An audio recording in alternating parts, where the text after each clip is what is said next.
হামের সংক্রমণ শেষে যখন সুস্থ হওয়ার কথা ঠিক তখনই শুরু হচ্ছে নতুন লড়াই।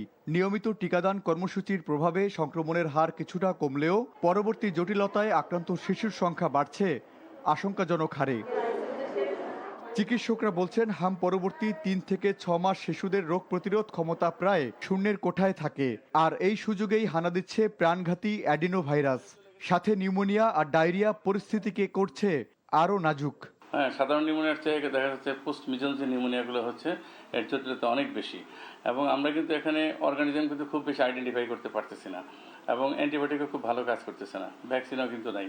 কিন্তু কিছু কিছু ক্ষেত্রে আমরা এখানে পাচ্ছি, একটা ভাইরাস পাচ্ছি, সেটা হলো অ্যাডেনোভাইরাস এবং বোকা ভাইরাস, মেইনলি অ্যাডেনোভাইরাসটা পাচ্ছি। এই অ্যাডেনোভাইরাসের যে নিউমোনিয়াগুলি এইগুলি কিন্তু মানে জটিলতা খুব বেশি দেখা দিচ্ছে। পরিসংখ্যান বলছে প্রতি বছর প্রায় 18% শিশু টিকার আওতার বাইরে থেকে যাচ্ছে। তাদের ক্ষেত্রে সংক্রমণের ঝুঁকিও বেশি রয়েছে। ভ্যাকসিনের একটা গ্যাপ